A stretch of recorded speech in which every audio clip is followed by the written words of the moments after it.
Hello and welcome to Virtual Investor Conferences.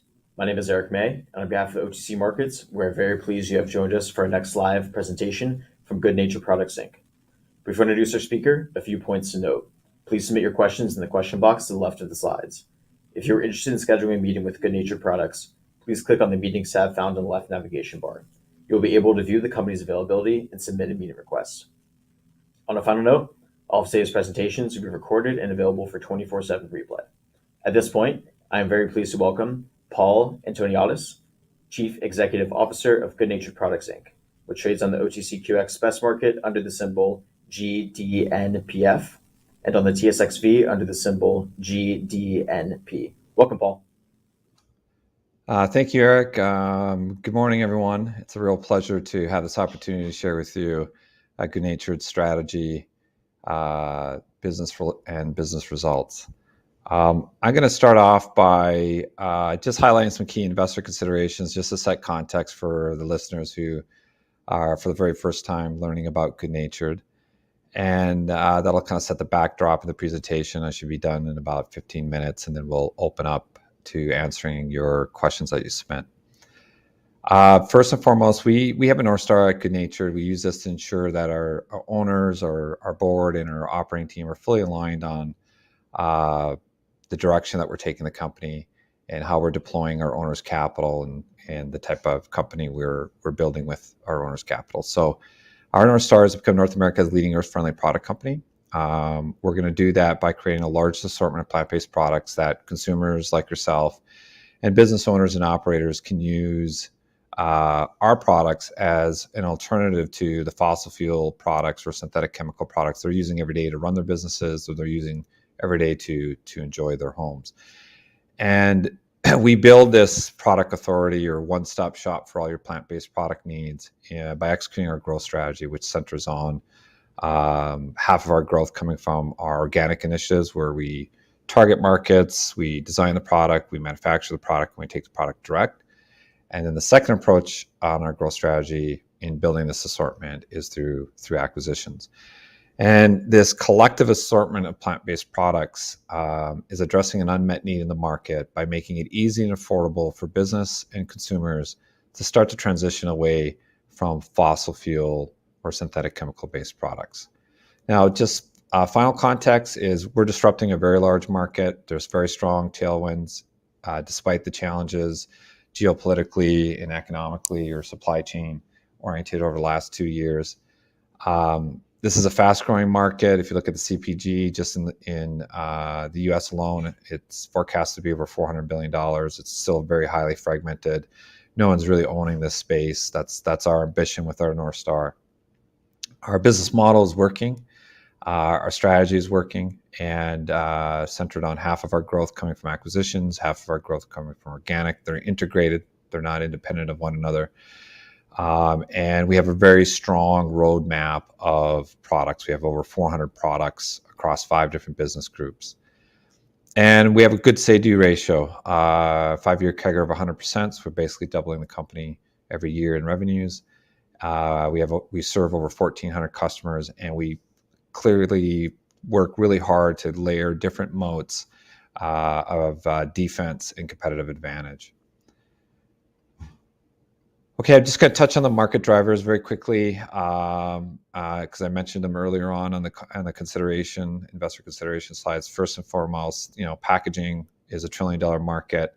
It's ripe to be disrupted based on the macro trends of whether it's regulatory or whether it's consumers demanding more earth-friendly products.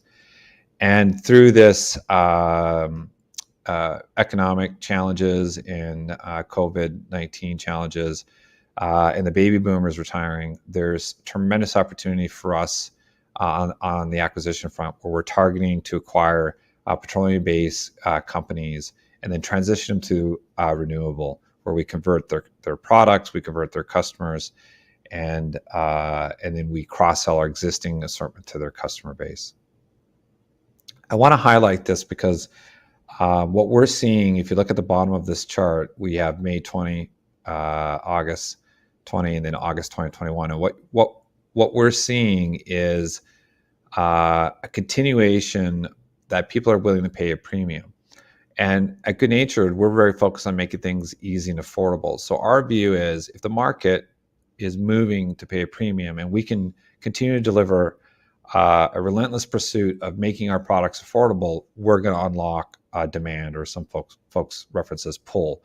So we're contrarian to this premium. Our focus is let's minimize that premium, if not remove it, and then we unlock this demand.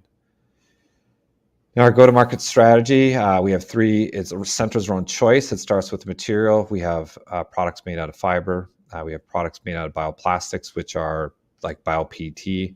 They're equivalent from a chemistry perspective as petroleum. So in other words, you can take a bio-PET product, flake it, take 100% petroleum product, flake it, combine the two, and you can actually make a new product. And then our biodegradable is for customers that are fully focused on compostability process. So it starts with the choice of the materials, but you can have the safest and healthiest materials for humans and the planet.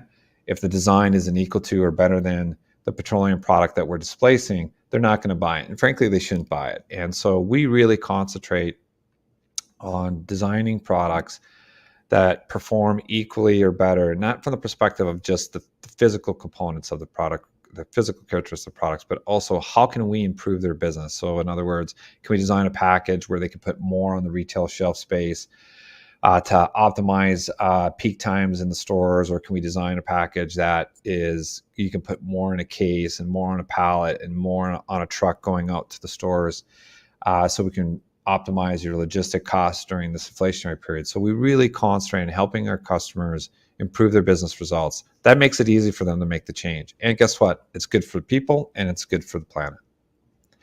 And that's really our approach. By being customer centric, delivering this product authority around a diverse set of customers really allows us to, unlock the growth position of our company. So here, what you have on the top for folks who are unfamiliar with this slide, we have 5 business groups. The leaves reflect where we're extracting value and revenues.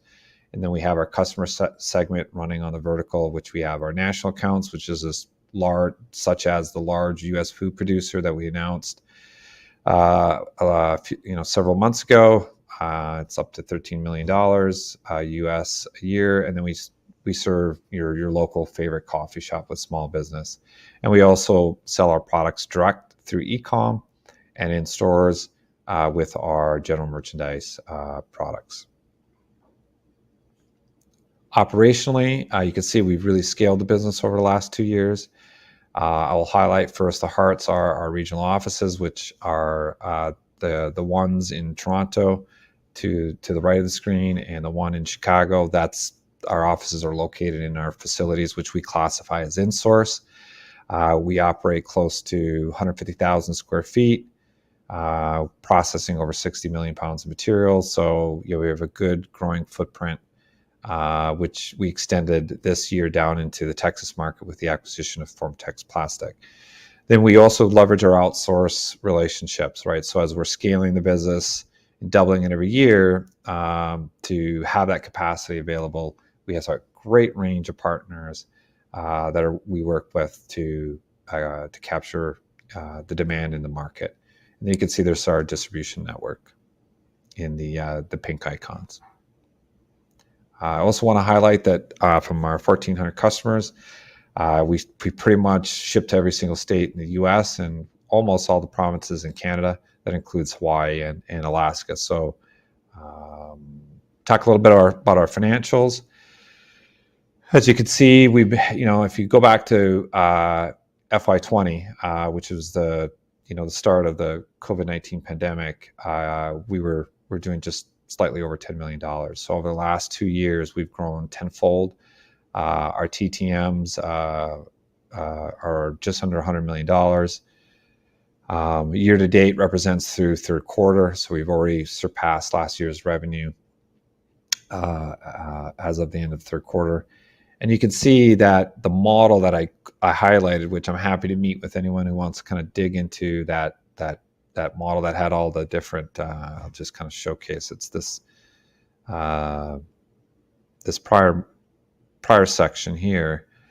This model is designed to flex on different type of market conditions that we don't have any necessary control over. And what that basically means is if you look at the quarters, when COVID broke out in, which is kind of that turquoise in second quarter, our small businesses, outdoor events, food services collapsed, but our medical packaging, any packaging tied to food producers and food growers, because we were eating at home more, exploded. We also started making COVID-19 testing kit packaging. So our model is designed to flex under conditions that we don't necessarily control, but also capitalize on growth. So if we're hitting all the conditions right in the market, all of our categories could pop all at once. In certain conditions, categories can really offset other categories that are not performing. And that's kind of reflective in Q2, where GDNP collapsed 30% in states, and we grew just under, I think it was just under 60%.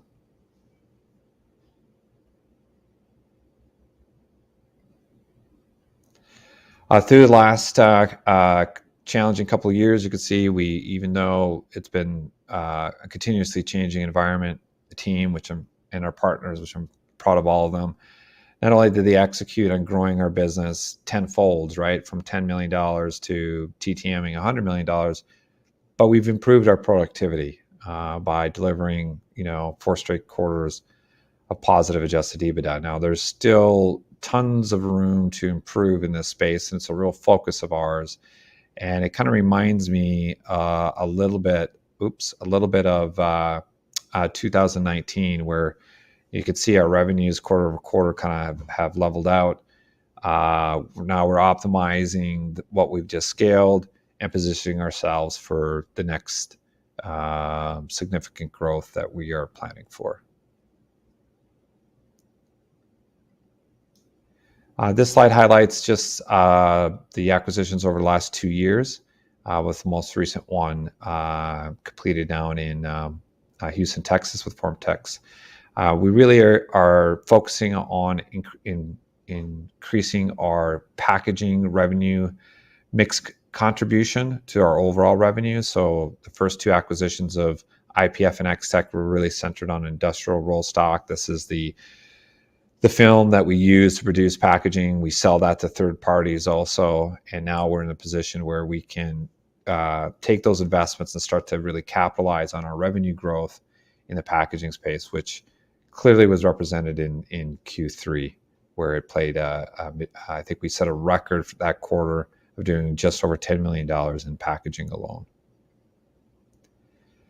Touching on leadership, for folks that for the first time listening in, we've got a great group of leaders, whether it's, Stephanie, who comes from the retail industry. She's our Chief Growth Officer, really focuses on our growth strategy. Don executes our acquisition strategy. Also our strategic partnerships. He's done over $1 billion in transactions. Michelle's I call him our master chef. And then Kevin makes sure how the proper controls are in place. So we're really, really pleased with the team. And then we have also a broader supporting team with, chief operating officers executing each of the countries, along with supporting financial team, which includes a chief financial officer for the US. So with that, I want to thank you for listening, and we'll now open it up to questions. Can you give us, first question is, can you give us an update on how the industrial sales of the business is trending? There was a slowdown there you noted recently. Yeah, so just contextually, we did see towards the end of Q3 demand for our industrial segment soften. The context of that is a lot of our thermoform customers, because of the supply chain issues that took place in the Q4 of 2021, Q1 of 2022, and the second quarter of 2022, they really focused on building up their inventories. And it wasn't just our customers. I think there was a general supply chain buildup to offset all that risk and troubles and customer issues that they were dealing with in the front half of the year. Then when we had federal monetary policy begin to take place, where rates increased, in my opinion, a little bit too fast and too much, and it put a curve into the demand. And that curve in the demand on the industrial side is primarily on when we acquired IPF and X-Tech, they were 100% petroleum, except for X-Tech, because they were our outsourced partner.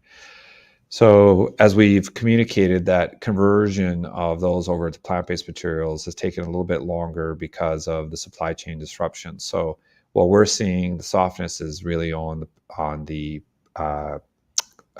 programs that we have not, or capacity that we have not converted over.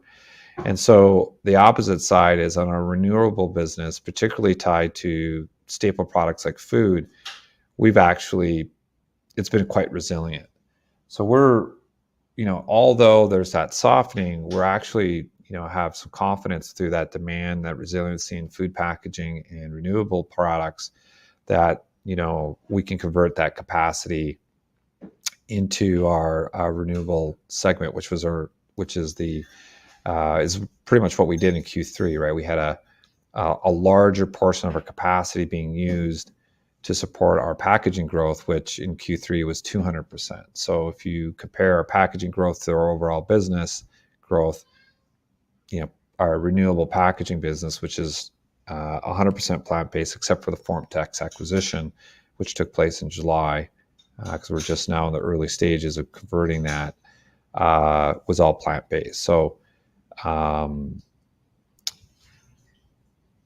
that trend, I probably will end that question by saying, that continued softening trend in that industrial non-converted capacity, we believe will continue until our clients downstream basically work through the inventory that they built up. Okay, next question. You have a very large number of products. Does this reduce profitability?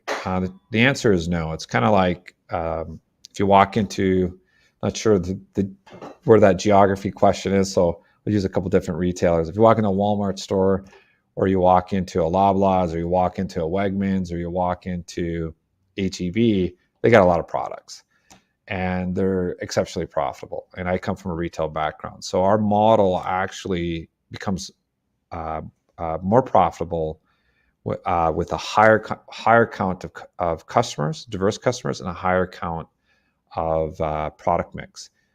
We are not a one customer, one product company. If we were just focused on food services, we would have been absolutely pretty much shut down in Q2. And so, having that product mix and customer mix allows us to unlock pricing advantages and also revenue growth.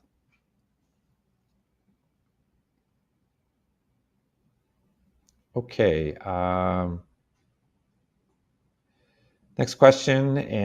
Can you speak to the M&A strategy and how the current conditions in the macro and equity markets have altered your path, or not in the, looks like, near term? Well, what we're seeing in the market, whether it was COVID, or whether it was related to, the inflationary environment, and it looks like, based on the monetary policy statements coming out of the U.S. from the Feds, they're going to slow down the rate increase size, which I believe is the right thing to do, because we're seeing inflation abating quite significantly. The one thing that's doing to these baby boomers who own these, petroleum-based companies for multi-generation in some cases, is they're wanting to get out. They've lost some family. This is very challenging capital market conditions for them. And so that opportunity is real. The demand in the M&A side is quite significant. So I think your question is what's a capital stack to execute that? I think we need to be mindful of a couple of things. One, we struck out on FormTex. We needed to balance our in-source and outsource capacity, because we see significant demand coming forward in the packaging space. But the same token, we need to also, look at these opportunities from a dilution perspective. We also need to look at these opportunities by how do we leverage our Wells Fargo relationship. We have a $25 million accordion that we can access to support these potential acquisitions. So I do think, the concept of us going out and acquiring a transaction that's going to bring in $100 million in revenue, I don't think at this stage the market conditions are going to support that. But just like FormTex, we looked at a company, it was doing, $5 to $6 million. The facility's got lots of capacity. We can grow into that capacity without any other, real significant capital contribution. That was the right fit. So we need to be mindful of the size that we're going after based off our current capital markets conditions. So, and then looks like we've got one more question, and it is food packaging was very strong in Q3. Yes, it was. Is this trend you expect to continue? And can you speak to some of the opportunities you are seeing here?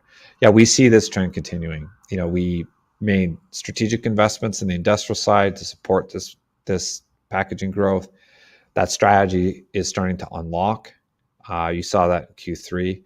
And what we're seeing is quite significant demand in the renewable packaging. As a matter of fact, I would say for the very first time, we've always had a pull in the market, and it's growing. But coming out of trade shows and whether they're virtual or whether they're with our booth in place, we are seeing a lot of leaders in the mid enterprise to large enterprise talking to us about their bonus objectives going into 2023.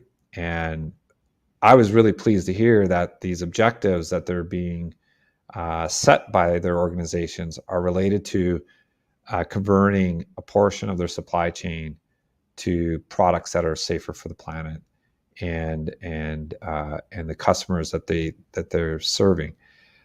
We've never seen that level before, and we're very proactive in our leading indicators, and we think that is a really good sign to come in the packaging space. Okay, so with that, I will wrap up by saying thank you very much for all your time listening in. As mentioned before, if anyone on the call likes to set up a one-on-one meeting, we welcome that. And we look forward to speaking with all of you sometime in the near future.